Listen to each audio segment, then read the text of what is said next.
চলে আসলাম আজকে শুভেচ্ছা বার্তা নিয়ে। আশা করি সবাই খুব ভালো আছো, আমিও খুব ভালো আছি। দিনটা ভীষণ সুন্দর, গরমটা কম, কালকে বৃষ্টি হওয়াতে বেশ ওয়েদারটা ঠান্ডা হয়ে গেছে। আর মনের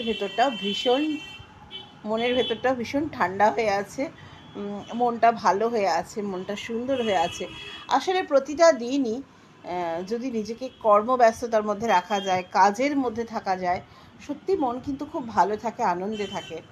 আমরা অনেক সময়ই আমরা অনেকেই করি কি, যে আমাদের হাতে প্রচুর সময়, চলো ও কি করছে, সে কি করছে, ও কার সাথে মিশছে, ও কার কাছে যাচ্ছে, ও কার বাড়ি যাচ্ছে, ও ভিডিও করছে, ও রিলস বানাচ্ছে, ও দেখো সুন্দর জামা কাপড় পরছে, ও দেখো ভালো ভালো খাচ্ছে। এই আলোচনা, এই পরের সমালোচনা, পরের ত্রুটি খুঁজে বার করা, মানে অন্যকে ভালো দেখলেও আমরা অনেক সময় আমাদের ভেতর জ্বলন হয়, অন্যকে খারাপ দেখলেও আমাদের ভেতরে জ্বলন হয়। মানে কোনো কিছুতেই যেন আমাদের মধ্যে শান্তি নেই।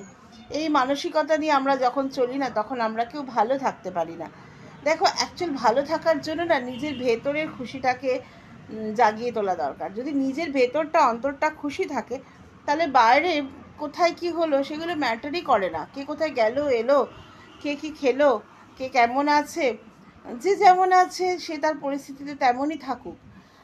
পারলে তাকে আমি যদি কোনো রকমভাবে সাপোর্ট করতে পারি, তার পাশে থাকতে পারি, সেই চেষ্টা করব। কিন্তু কাউকে নিয়ে অহেতুক খারাপ কথা বলা, অহেতুক কাউকে নিয়ে নিন্দা চর্চা করা, কেউ ভালো থাকলে জ্বলে ওঠা, কেউ খারাপ থাকলে তাকে নিয়ে সমালোচনা করা, এগুলো করার কোনো যুক্তি নেই। এগুলো করে না আলটিমেটলি ভালো থাকা যায় না, নিজের ভেতরটা কলুষিত হয়।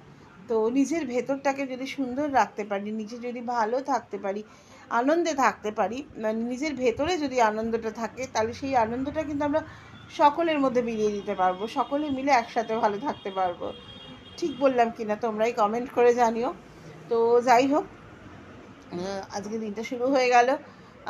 অনেক কথা বললাম, তোমাদের বলেছিলাম যে আমি এরকম মাঝে মধ্যে কিছু মোটিভেশনাল কথাবার্তা বলবো, কিভাবে ভালো থাকা যায়। এই যে আমরা প্রতিদিন ঈশ্বরের পুজো করি, ঈশ্বরের সেবা করি, ঈশ্বর তো আমাদের ভেতরে। আমরা তো পুজো আর্চা করতেই পারি, কিন্তু ভেতরটাকে শুদ্ধ না করে ঈশ্বরের কাছে শতই হাত জোর করে বসি না কেন, কোনো লাভ হবে না। অতএব ভেতরটাকে শুদ্ধ করতে হবে, ভেতরটাকে ভালো রাখতে হবে। ওপরে গিয়ে কি জবাব দেব ভাই? ওপরে গিয়ে তো আমাদের জবাব দিতে হবে। আমরা কি কর্ম করছি তার ফল আমাদের তো সেভাবেই পেতে হবে, তাই না? সবাই খুব ভালো থাকো।